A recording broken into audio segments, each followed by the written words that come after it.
All right, everyone. Thank you for joining me again. Second interview for the preview to soccer season. I have Coach Billy Caruso from Brick Memorial. Coach, thanks for joining me. No problem. My pleasure. Thanks for having me. Do you think now how long have you been coaching there? This is my 27th year as a head coach, my 30th year in the program. And I remember, when I was in school, you were the coach at Brick Memorial. So are you the longest tenured short conference coach?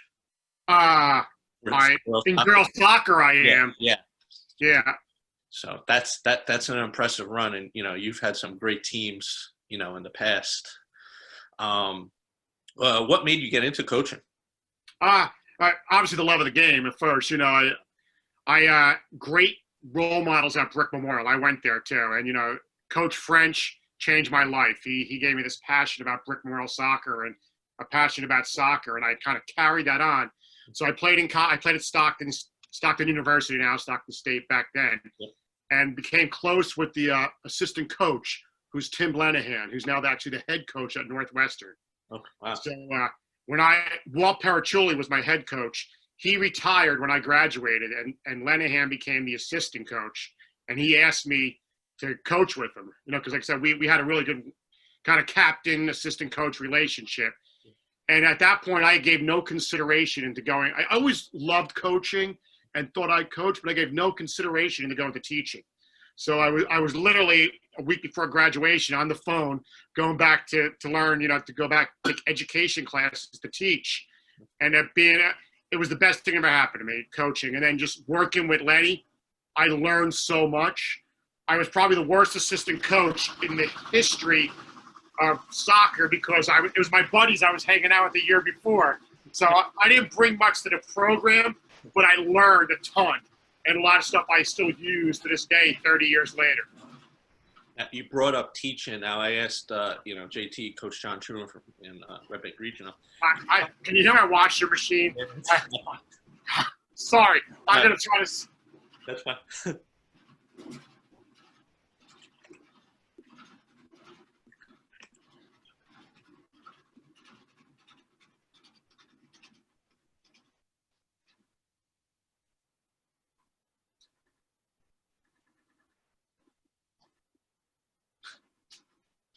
Sorry about that. All right. I was going to ask, I asked Coach, JT over at Red Bank Regional, do you find a lot of similarities in teaching and coaching? Absolutely. Coaching is teaching. Yeah. Coaching is teaching. You're trying to get through to kids, seeing what makes them tick, who you could yell at, who you got to stroke. Absolutely. 100. I love the fact that I became a teacher and a coach. I think it's kind of a tribute to all those guys I looked up to high school. And I like what you said about, basically each kid, you got to find what makes them tick.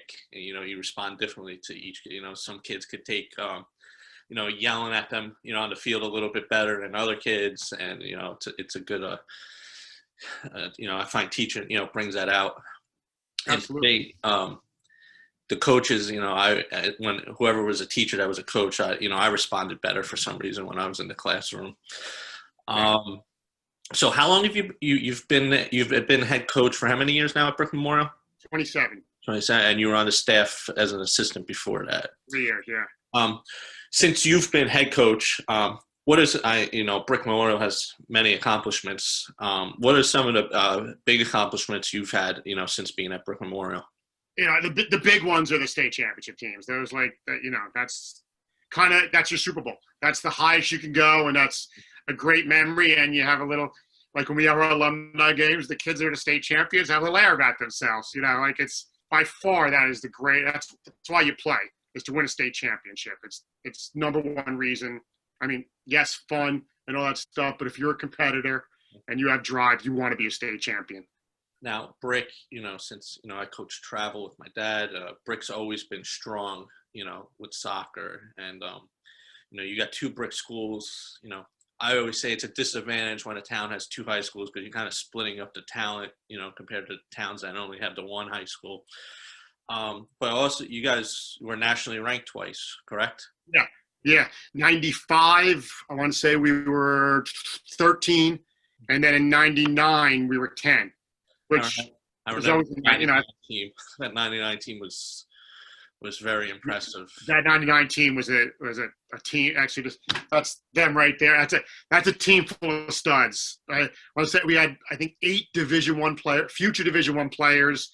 We had 200-point. We had 200-point scorers, and then 4 more 100-point scorers. Like there was a ton of talent on that team. Yeah, and you know, the mid '90s, I remember, you know, St. Rose was Brick Memorial, and one of the Middletown teams. They were always the 3 teams that were always competing for a shore title, and up until, you know, then finally when they moved the shore conference girls soccer to the fall, you guys finally were able to start competing for state titles. Best thing that ever happened in Brick Memorial girls soccer by far. Yeah.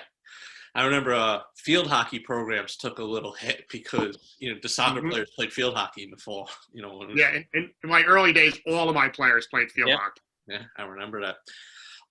What were some? I know there's a whole list. What were some players that stood out? You know, back, you know, like late '90s, early 2000s for you? Yeah, the first 2 studs I had, Christina D'Antonio, Crystal Petricora, and Jess Fusello. They were all 2-time first-team All-State kids. Shanna Plunkett was an All-State kid. Tierney Brady was an All-State kid. Who am I forgetting? Lindsay Caverly was an All-State kid. You know, and then they had the sisters, the Toomeys, the Hernandezes now, the Bradys. Who else did I have?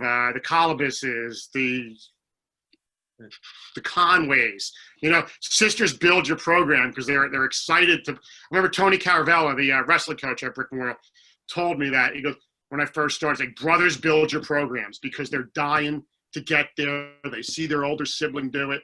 And then I kind of just took that and stole it and made it into your sister, you know. And it's true. Like, we had kids that were little kids running around the sidelines, being all ball girls, and now they're part of the team, or they were part of the team, and it makes for an awesome dynamic when you have those sisters building up together. Yeah, that's great. To move, you know, recap a little bit of last season. A little tough season, but you guys are in, you know, that division is brutal. You know, you got Jackson Memorial, you got Brick, you got Toms River North. Toms River South is a talented team. You know, very tough division. What were some highlights or, you know, accomplishments you know that you set for the team last year that you achieved? Yeah. Well, on paper, last year was the worst season we've had in the history of the program. That's on paper, though. Yeah. I kind of loved what happened last year. After 2018, we graduated a bunch of seniors, and it seemed like it was just kids in the program forever. You know, you get those spurts where it's just a group of kids and they come through. So we literally felt like we were starting over. We kind of got back to basics a little bit, back to, you know, being the hardest working team at the Shore. We started 8 to 9 freshmen and sophomores every game, and we had the mentality of we really went with, you know, win today, and it has nothing to do with winning soccer games. It means giving it A or everything every day in practice, and I felt like we built a great mentality, and we built a lot last year. And although we weren't necessarily winning games, there's only 2 games we got blown out. Every other game was a goal, 2 goals. Said a lot of kids got a lot of experience, and we're still young now. I only have 3 seniors on this year's team, so I'm excited, real excited for the next 2 years. Playing in A South, I'm not positive our improvement is going to show as much as I know is there. You know, playing everybody twice, but I love the team I have right now. I love the team I had last year, and for a 11-2 team, it was a wonderful year. I really enjoyed it. Yeah, I was looking at your roster. You didn't have many seniors compared to like other schools who, you know, you see senior heavy. Who are a couple seniors that you're gonna miss? You know, that brought leadership to the team.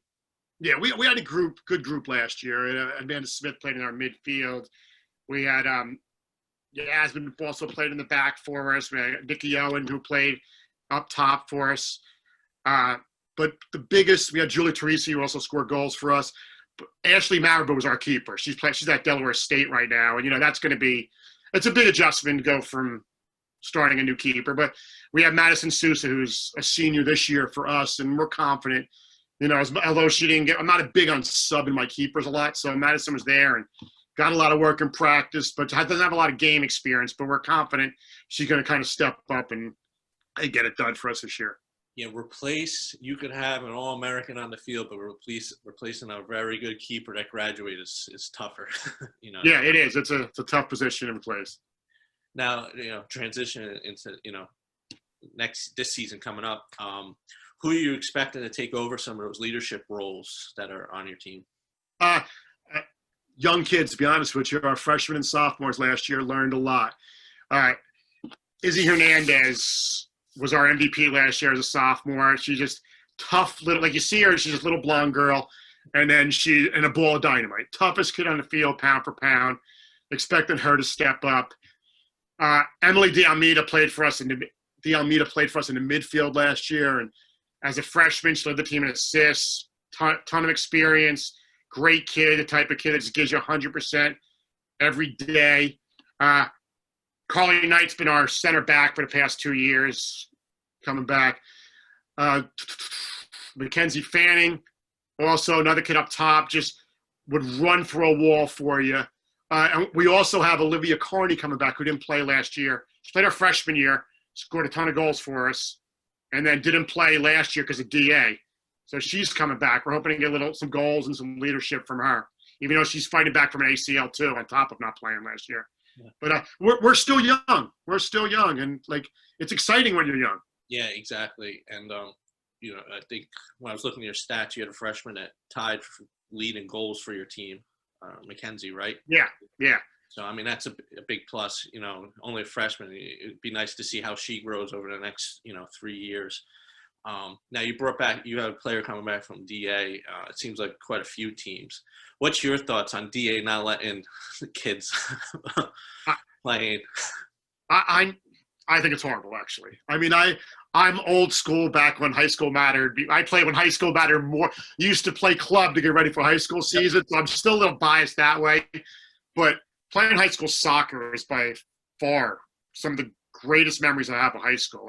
Like I was lucky enough to win a state championship as a player too, back at Brick Memorial in 1983, and it's just special. Like you ask the kids that won a national championship on their club teams back in the days, are really good, and won a state championship, and yeah, the national championship is way more impressive and way better soccer, but the state championship is such a great memory, and driving home in that bus and getting escorted by fire trucks, like playing in front of your peers, and your buddies come out, your boyfriend comes out, and it's just I think it's one of the greatest experiences you'll ever have in your life, to be honest with you.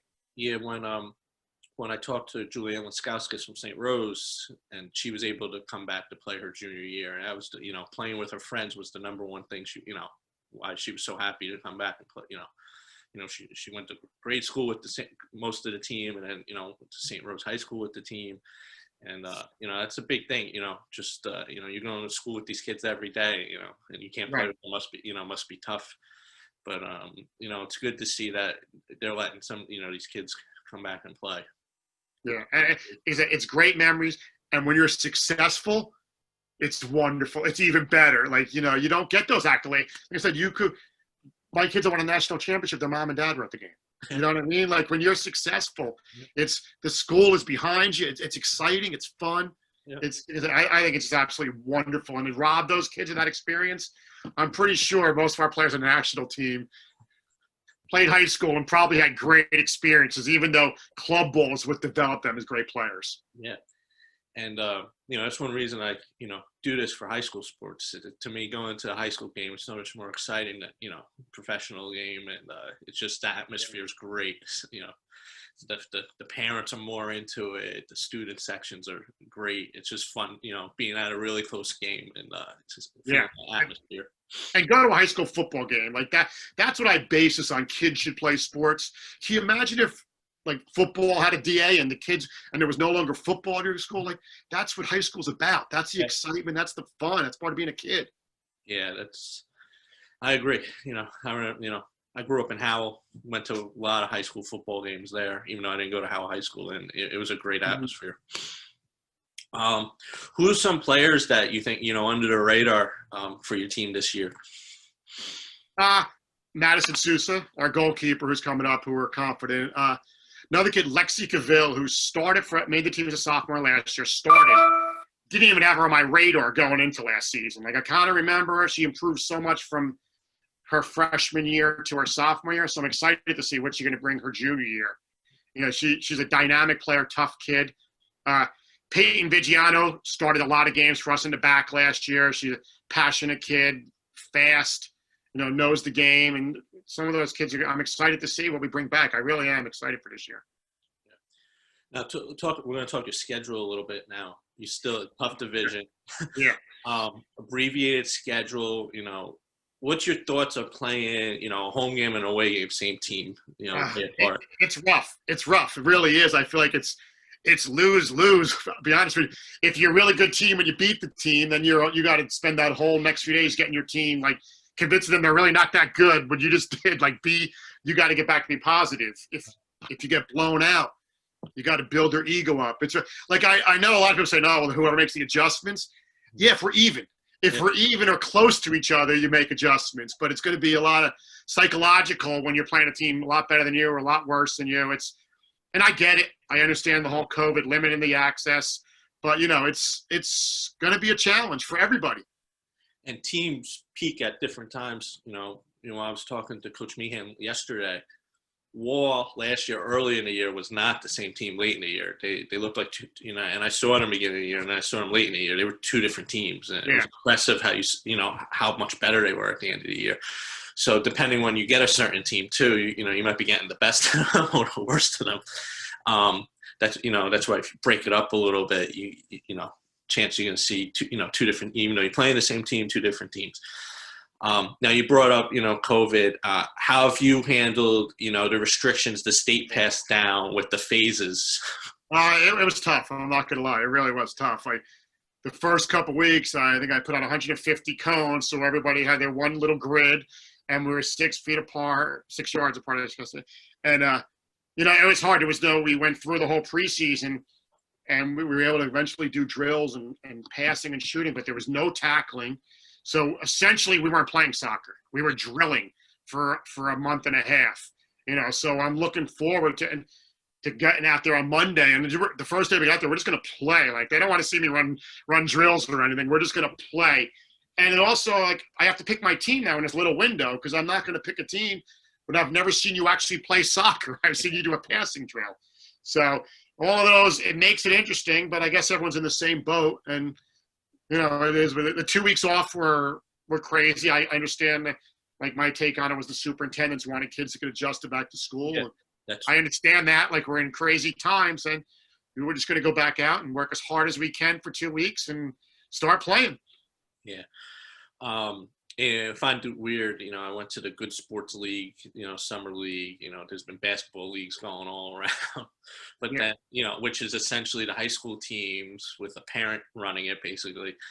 And, but what you think the high school coaches would have more control, you know, you guys would enforce, you know, the social distance thing, you know, making sure everyone's temperatures were right and stuff. You know, to me, it seems like you would have a better control of the situation than saying, you know, going to this league where a parent's running it. So to me, it was a little, you know, it was a little weird, you know, showing up to Good Sports, seeing these games playing, but then, you know, high schools can't, you know, they have to be 6 feet apart when you're running a practice. Right. Like I was helping out with our boys team this year because we didn't have a head coach until recently. So, and my son is there, and him and his friends played a game on Saturday. They come to Tuesday, like, sorry guys, you can't. You know, they played their club game on Saturday, and like, sorry guys, you can't come within 6 yards of each other now. After, I know you played 3 days ago, but and we're schools. Like, obviously, safety is our, you know, like as much as you're a coach and you want to win, we're teachers, we're schools, and safety has to be first. So I understand everything. I don't love all the rules. I don't love everything. But I understand why we're doing it and why NHSA has taken these baby steps. Like, I totally get it. Yeah. And it put, you know, it also, you know, flip side, you know, me wanting the kid to get out there to, you know, the flip side, the superintendents and the principals, they're in a tough spot. You know, you can't take a chance of, you know, an outbreak in, you know, in the school, and then you're on the news as that school that didn't follow something, and, you know, you got cases now of COVID in your school. So I understand both sides. What kind of goals you have set for this coming season for your team? You know, we got to defend well, better than we did last year, and we have to score more goals, which I guess is pretty much every coach in the world is saying right now. But we do. Well, we only goals last year. So I think I'm pretty confident we're going to fix that problem. And we have to defend a little better, but I'm just looking forward to improvement, and I really think we're going to see a ton of it. Like I said, I'm excited about this team. It's young, it's exciting. We have kids where we work hard every day. We work hard in practice. We have what we call championship mentality, and it's every day you come out and you work as hard as you can, whether it's a game, whether it's training. And we have kids. It's almost like it was, I feel like 10, 12 years ago, where these kids are buying into that. Like, you have to come out here and work as hard as you can every day. And you want to say that's true about every team, but it wasn't necessarily true in some of the teams we've had in the past few years. These kids want to work, and I have to believe that's going to have positive results for us. If they're not great results this year, I'm going to believe they have to be next year. Like, we're looking at a two-year window. Even though we want to be successful this year, we have a ton of kids that work hard, that play the game, starting to put some classes together, some back-to-back talented classes. And I'm so excited to get started. Yeah, that's great. Any goals set for players? Do you have any, expectations of certain players or goals set for them? Yeah, I'd like to see us, all of my forwards, put up some bigger numbers, but I feel like anything goals, if we play well and we do well and we win games, all that postseason, you'll get that stuff if you play well. Do you think there is going to be a postseason? I have to say yes. If you talked to me over the summer, I was negative Nelly. I was like, there's no way we're having a season. And to be honest with you, like, to get myself motivated to go to practice when in my mind there was no chance of having a season. And now I have to believe we are, unless we have a ton of cases of COVID. And so I'm excited for that. NJSI gave us sectional dates. So I'm all in now. I'm all in. I'm ready to go. I'm excited. And I have to believe that. You know what? When I didn't believe that, I wasn't a very good coach. And I came to practice crabby. And, that's on me. I'm all in. We're having a season, and I'm gung-ho. I got the fire in my belly. I'm excited.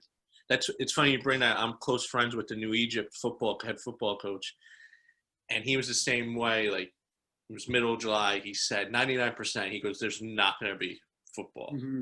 2 weeks later, I saw him at his daughter's basketball game. He goes, "We'll be playing," and this is just a 2-week span, and he was 99% sure.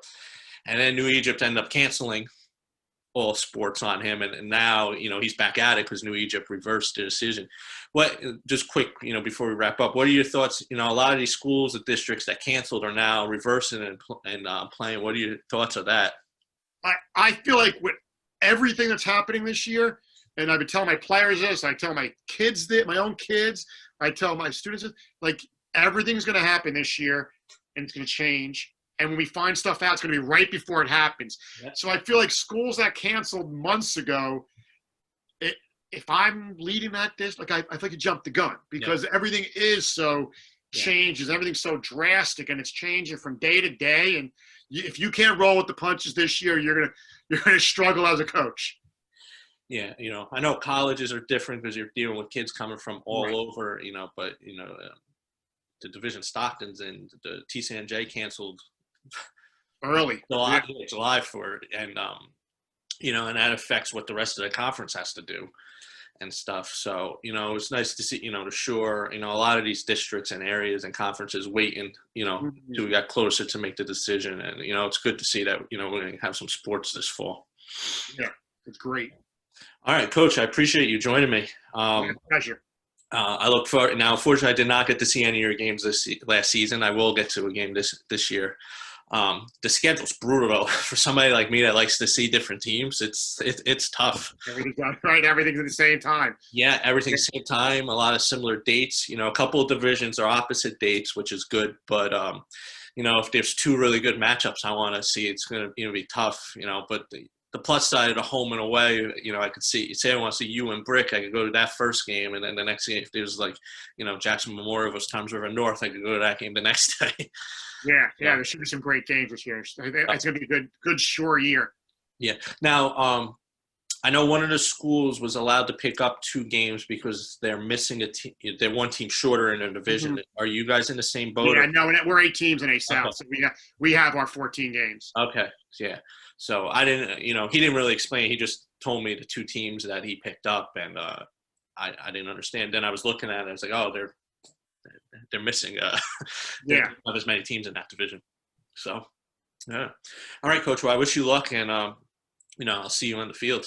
Awesome. Thanks for having me. No problem. Thank you, Coach. Have a good one. Take care.